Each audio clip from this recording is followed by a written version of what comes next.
നമ്മൾ shells concept കഴിഞ്ഞില്ല. നമ്മളിപ്പോൾ അടുത്ത് പറയാൻ പോകുന്നത് കോൺസെൻട്രിക് ഷെൽസിൻ്റെ കേസാണ്.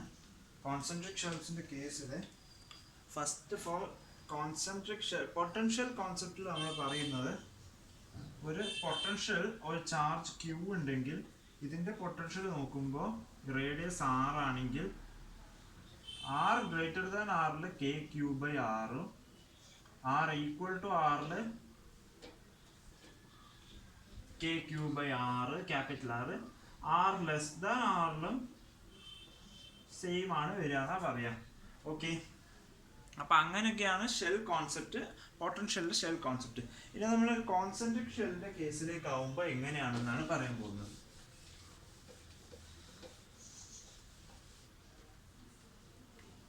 ഒരു കോൺസെൻട്രിക് ഷെൽ രണ്ട് R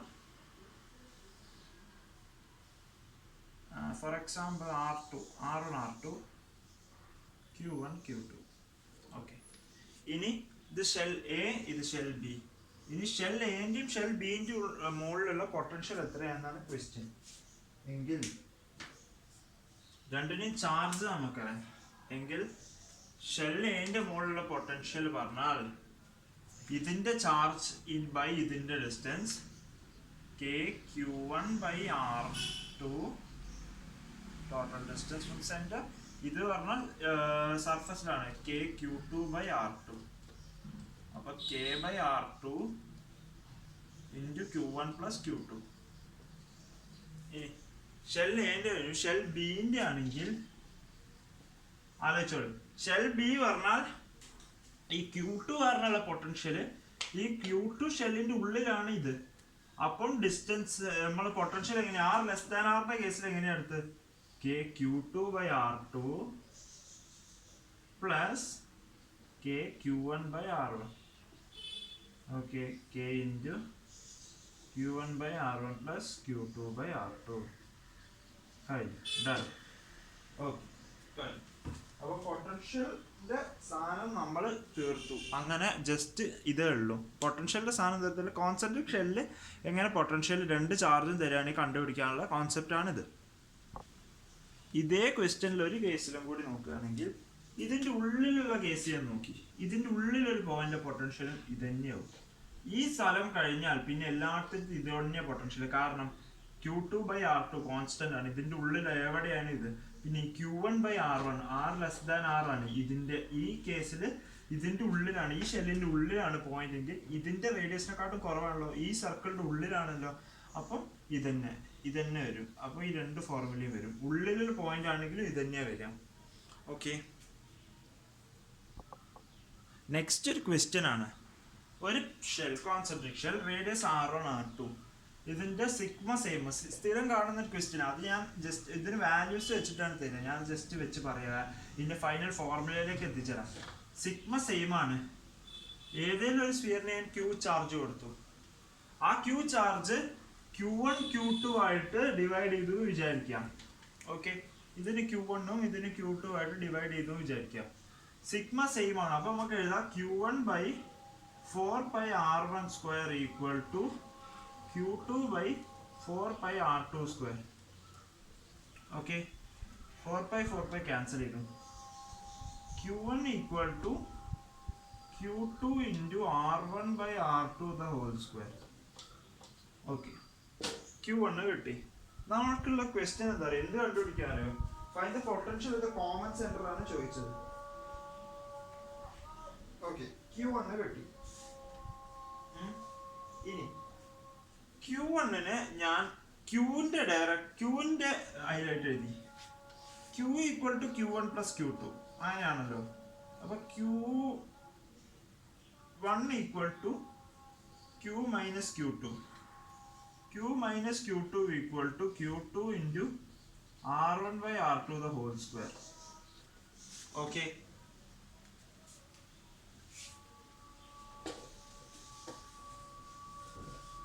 Q minus Q2 equal to Q2 into R1 plus R2 the whole square. അപ്പോൾ നമുക്ക് ഇതൊന്ന് Q2ന്റെ വാല്യൂ കിട്ടും. എന്താ അറിയോ? QR2 square by R1 plus R2. Q2 equal to Q R2 square by R1 plus R2. R1 square plus R2 square. Q1 വരെ QR1 square by R1 square plus R2 square. ഇതുപോലത്തെ ഒരു case നമ്മൾ നേരത്തെയും പഠിച്ചത് എവിടെയാണ് ആലോചിച്ച് നോക്ക്. രണ്ട് സാധനം ഇവിടെ ഒരു വയർ വെച്ചിട്ട് ഞാൻ രണ്ട് സാധനത്തിന് ഇങ്ങനെ ബന്ധപ്പെടുത്തിയാൽ അവിടെ Q1 equal to Q R1 by R1 plus R2, Q2 equal to Q R2 by R1 plus R2. ഇത് രണ്ട് പറഞ്ഞ വയർ വെച്ചിട്ട് ഞാൻ ലിങ്ക് ചെയ്തു, മെറ്റാലിക് വയർ വെച്ച്. ഇത് പറഞ്ഞ സർഫസ് ചാർജ് ഡെൻസിറ്റി രണ്ടും സെയിം ആണ്. അപ്പം എനിക്ക് കിട്ടുന്ന വാല്യൂസ് ആണ്. ഓക്കെ, ഇനി potential at the common centre O ആണ് ക്വസ്റ്റ്യൻ.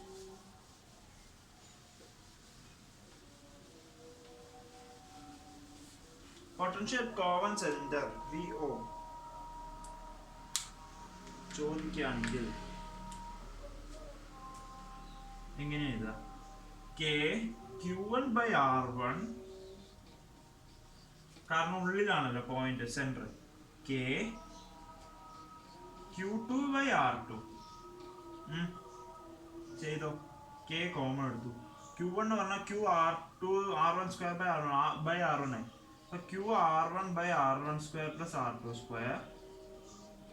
Q2 പറഞ്ഞാൽ Q R2 by R1 square plus R2 square. Okay, K Q common എടുത്തു. അപ്പം KQ by R1 square plus R2 square common എടുത്തു into R1 plus R2. Set ആയല്ലോ. ഇതാണ് potential എടുത്ത് common centre formula. Direct പഠിച്ചു വെക്കുന്നവർക്ക് direct പഠിച്ചു വെക്കാം. Surface charge density equal ആയ കേസിൽ ഇങ്ങനെ ചെയ്യണം. എങ്ങനെയാ മനസ്സിലായല്ലോ? ആദ്യം എങ്ങനെയാ സ്റ്റെപ്പ് കേട്ടോളൂ. ആദ്യം Q ചാർജ് ആണ് തന്നിട്ടുണ്ട്. Q ചാർജ് ഇതിലെ Q1 ഉം Q2 ആയിട്ട് ഡിവൈഡ് ചെയ്തു. ഡിവൈഡ് ചെയ്ത് Q equal to Q1 plus Q2 ആയിട്ട്. Okay, surface charge density equal ആണ്. അപ്പം മോളത്തിന്റെ Q1 by 4πr1 square equal to Q2 by 4πr2 square. Okay, എന്നിട്ട് രണ്ടും കട്ട് ചെയ്തു. Q1 നും Q2 നും Qന്റെ ടേമിലായിട്ട് എഴുതണം.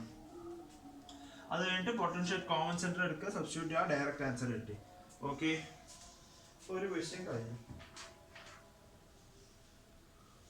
ഇനി കപ്പാസിറ്റൻസ് എത്തി.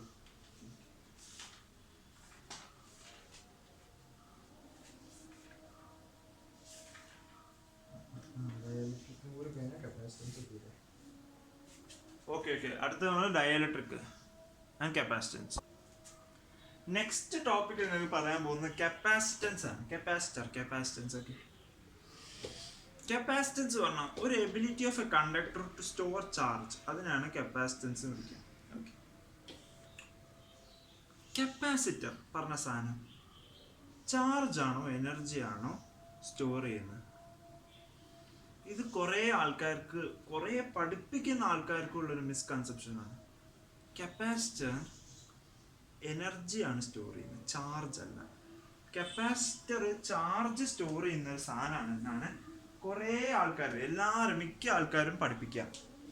പക്ഷേ നിങ്ങൾ ശ്രദ്ധിക്കണം, കപ്പാസിറ്റർ എനർജിയാണ് സ്റ്റോർ ചെയ്യുക, ചാർജ് അല്ല. ചാർജ് കപ്പാസിറ്റർ സ്റ്റോർ ചെയ്യില്ല, എനർജി മാത്രമാണ് കപ്പാസിറ്റർ സ്റ്റോർ ചെയ്യുക. അത് നിങ്ങൾക്ക് ആ സാധനങ്ങൾക്ക് മനസ്സിൽ സെറ്റ് ആവും. അത് നിങ്ങൾക്ക് ഒരു ആവശ്യമില്ല. സ്റ്റിൽ ഞാൻ പറയാണ്, കപ്പാസിറ്റർ എനർജിയാണ് സ്റ്റോർ ചെയ്യുക, ചാർജ് അല്ല. ചാർജ് അല്ല. ഓക്കെ, കപ്പാസിറ്റർ എനർജിയാണ് സ്റ്റോർ ചെയ്യുക, ചാർജ് അല്ല. ഇനി ഫസ്റ്റ് സ്ഫെറിക്കൽ കപ്പാസിറ്റൻസ് ഉണ്ട്, പിന്നെ പാരലൽ പ്ലേറ്റ് കപ്പാസിറ്റർ ഉണ്ട്. അപ്പോൾ ഓക്കെ, നമുക്ക് ആദ്യം capacitance. Ability of a body to store charge. Okay, ഒരു ബോഡിന്റെ എബിലിറ്റി, ചാർജ് സ്റ്റോറിങ് എബിലിറ്റിയാണ് നമ്മൾ കപ്പാസിറ്റൻസ് എന്ന് വിളിക്കുക. ഓക്കെ, കപ്പാസിറ്റൻസ് C ആണ് നോട്ട് ചെയ്യുക. Unit farad. Farad. Capacitance C equal to Q by V, അതായത് ചാർജ് ബൈ പൊട്ടൻഷ്യൽ. അതാണ് capacitance. Okay, capacitance equal to charge by potential. Okay, capacitance പറഞ്ഞാൽ Q by V, charge by പൊട്ടൻഷ്യലിനെയാണ് നമ്മൾ capacitance എന്ന് വിളിക്കുക. Unit farad F, capital F എന്ന് പറയുന്നത്. എന്താ capacitance? Ability of a conductor to store charge. Okay, capacitor stores energy not charge. Okay, അതാണ് നിങ്ങൾ പഠിച്ചു വെക്കേണ്ടത്. കപ്പാസിറ്റർ, അതിന് നമ്മൾ പാരലൽ പ്ലേറ്റ് കപ്പാസിറ്റർ മാത്രമേ നമ്മുടെ സിലബസിൽ ഉള്ളൂ. അതുകൊണ്ട് നമുക്ക് അത് പഠിക്കാം. Parallel plate capacitor.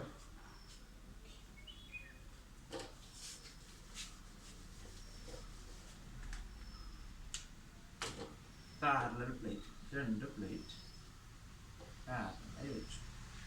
Positive plate, positive sigma, minus sigma, negative plate. Okay, താഴത്തെ രണ്ട്. ഇതിൻ്റെ ഇടയിലുള്ള electric field direction positive to negative ആണല്ലോ. അതിൻ്റെ value sigma by epsilon naught. ഇത് നമ്മൾ ഏത് ചാപ്റ്ററിലാണ് കണ്ടുപിടിച്ച് ആലോചിച്ചോക്ക്. നമ്മൾ കണ്ടുപിടിച്ച ചാപ്റ്റർ ഫസ്റ്റ് ചാപ്റ്റർ ഇലക്ട്രോസ്റ്റാറ്റിക്സ്. ഇതിൻ്റെ ഇടയിലുള്ള ഡിസ്റ്റൻസ് ഡി. ഈ പ്ലേറ്റ് പറഞ്ഞാൽ ഇങ്ങനെ വെക്കുന്ന സാധനമല്ലല്ലോ. ഞാൻ കഴിഞ്ഞ കാര്യത്തിൽ പറഞ്ഞിട്ടുണ്ടായിരുന്നു. ഒരു പേപ്പർ ആലോചിക്കും, അതിനൊരു ഏരിയ അല്ലേ. അപ്പോൾ പ്ലേറ്റ് പറഞ്ഞാൽ ഇങ്ങനത്തെ ഒരു സാധനം. ഈച്ച് പ്ലേറ്റിൻ്റെ ഓരോ പ്ലേറ്റിൻ്റെ area A, electric field sigma by epsilon naught. ഇടയിലുള്ള പ്ലേറ്റിൻ്റെ സെപ്പറേഷൻ എന്താ? Epsilon naught by sigma by epsilon not.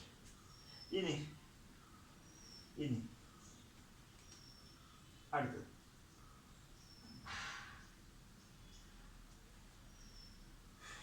Sigma പറഞ്ഞാൽ എന്താ? Total charge by area into epsilon naught. Okay, total charge by area into epsilon naught. Okay. In.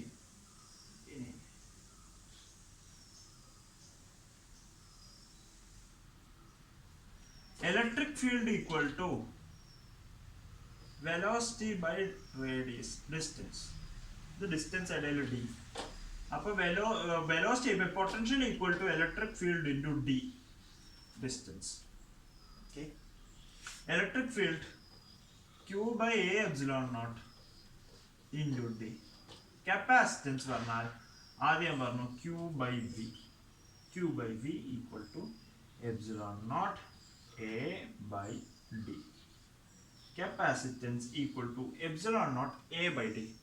Capacitanceന്റെ ഫോർമുലയായി epsilon naught A by D. നമ്മൾ derive വരെ ചെയ്തെടുത്തു. Set അല്ലേ? അപ്പോൾ എന്താ ആദ്യം നമ്മൾ ഡെറിവേഷനിൽ ചെയ്ത് പാരലൽ പ്ലേറ്റ് കപ്പാസിറ്റൻസിൻ്റെ എടുത്തു, എന്നിട്ട് കപ്പാസിറ്റൻസ് കണ്ടുപിടിച്ചു.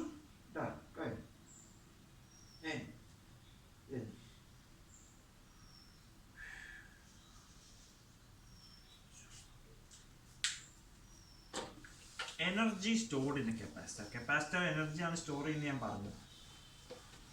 എനർജി സ്റ്റോർഡ് ഇൻ കപ്പാസിറ്റർ കണ്ടുപിടിക്കാൻ ചോദിച്ചാൽ എങ്ങനെ കണ്ടുപിടിക്കാം?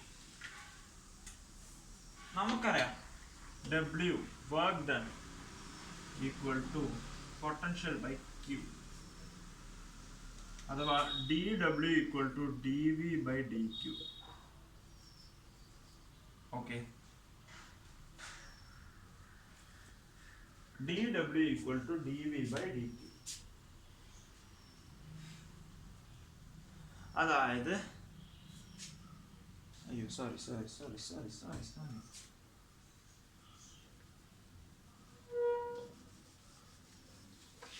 V equal to W by Q.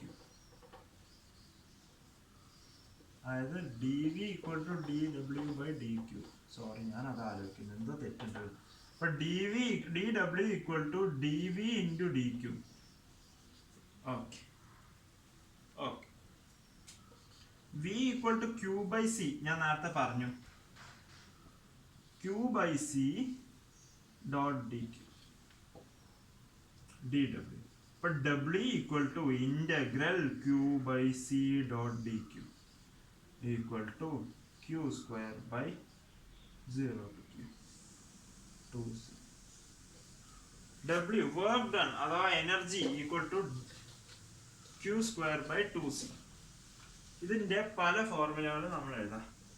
W equal to half CV square equal to Q square by 2C equal to ഇനി എന്താ സിയും ക്യൂവും മാത്രമല്ല ഹാഫ് QV.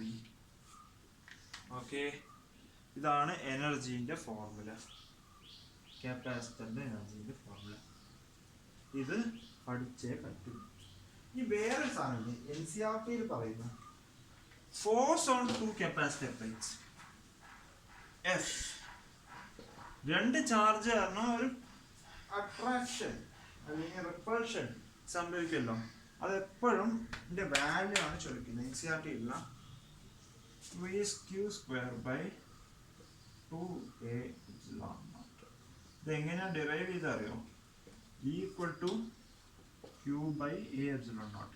ഇത് രണ്ട് പ്ലേറ്റിൻ്റെയാണ്. അപ്പം ഒരു പ്ലേറ്റ് കാരണം മറ്റേ പ്ലേറ്റിൽ ഉണ്ടാവുന്ന 2 electric field into Q square by 2A epsilon naught. ഈ ബൈ 2 ഭയങ്കര ഇമ്പോർട്ടൻ്റ്.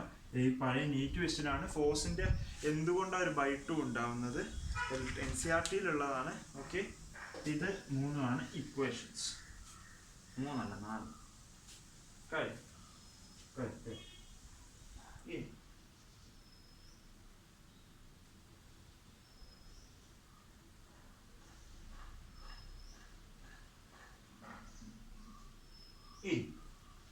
ഞാൻ ടോപ്പിക്ക് നോക്കട്ടെ. ഒരു കാര്യം കൂടി കഴിഞ്ഞാൽ നമുക്ക് ഈ ലെക്ചർ നിർത്താം. ഞാൻ ജസ്റ്റ് ഒരു സിമ്പിൾ കാര്യമാണ്. Q1 Q2 ചാർജ് കൊടുത്തു. ഓരോ പ്ലേറ്റിൽ ഓരോ സൈഡിലുള്ള ചാർജ് എത്രയാണ് ചോദിക്കുകയാണെങ്കിൽ ഇവിടെ എഴുതുക. ഇവിടെ വരിക Q1 പ്ലസ് Q2 ബൈ 2. ഇവിടെ വരിക Q1 മൈനസ് Q2 ബൈ 2. ഇവിടെ വരിക minus Q1 minus Q2 by 2. ഇവിടെ വരിക Q1 പ്ലസ് Q2 ബൈ 2. ഇത് പഠിച്ചു വെച്ചോളി, ചിലപ്പോൾ ചോദിക്കാം. ഇങ്ങനെയാണ് ചാർജ് ഡിസ്ട്രിബ്യൂഷൻ വരിക. ഓക്കെ, ചാർജ് ഡിസ്ട്രിബ്യൂഷൻ ഇത് നിങ്ങൾക്ക് സെറ്റ് ആവും. ഒരു ക്വസ്റ്റ്യനും കൂടി നമുക്ക് ചെയ്യാം. ഒരു ക്വസ്റ്റ്യൻ കൂടി കണ്ടാൽ നിങ്ങൾക്ക് സെറ്റ് ആവും. ഇങ്ങനെയാണ് ചാർജ് ഡിസ്ട്രിബ്യൂട്ട് ചെയ്യുക. Q1 plus Q2 by 2, Q1 minus Q2 by 2, minus Q1 minus Q2 by 2, Q1 plus Q2 by 2. Okay, നമുക്ക് ഒരു ക്വസ്റ്റ്യൻ കൂടി ചെയ്താൽ നിങ്ങൾക്ക് സെറ്റ് ആവും. ഒരു ക്വസ്റ്റ്യനും കൂടി ചെയ്യാറുള്ളേ ഇങ്ങനെയാണ്. ഇനി charge distribution on each plate ആണ് ചോദിച്ചത്. ഇവിടെ എന്താ Q1 plus Q2 by 2, 7 minus 4 by 2. ഇവിടെ ഇല്ല, നമുക്ക് ഡിവൈഡ് ചെയ്യാൻ പറ്റുന്ന നമ്പർ എടുക്കാം. 8 എടുക്കാം. 8 മൈനസ് 4 ബൈ 2. ഇനി 8 minus of minus 4 by 2 minus 8 minus of minus 4 by 2. 8 minus 4 by 2 4. 12 by 2 6 minus 6 4. ഇങ്ങനെയാണ് ചാർജ് ഡിസ്ട്രിബ്യൂഷൻ നടക്കുക. 2 നോക്കി ആഡ് ചെയ്താൽ ഇതേ ചാർജ് ഉണ്ട്. ഇതിന്റെ മുകളിലുള്ള ടോട്ടൽ ഇവിടെയുള്ള ചാർജ് ആഡ് ചെയ്താൽ ഇതിന്റെ മുകളിലുള്ള നെറ്റ് ചാർജ് കിട്ടണം. 2 6 ആഡ് ചെയ്താൽ 8, മൈനസ് 6 2 ആഡ് ചെയ്താൽ മൈനസ് 4. ഓക്കെ, ചാർജ് ഡിസ്ട്രിബ്യൂഷന്റെ കാര്യം വേണമെങ്കിൽ ഒരു ക്വസ്റ്റ്യൻ കൂടി ചെയ്യാം,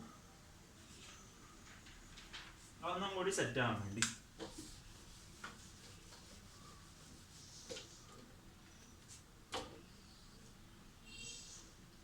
പത്തും മൈനസ് 6. ഓക്കെ, മൈനസ് 6 അല്ല, അങ്ങനെ ഈക്വൽ മൈനസ് തന്നെ വരണമെന്നില്ല. 10 വരാം.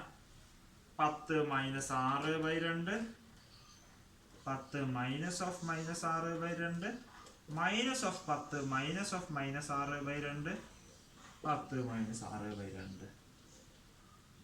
4 ബൈ 2 2, 16 ബൈ 2 8, മൈനസ് 8 2.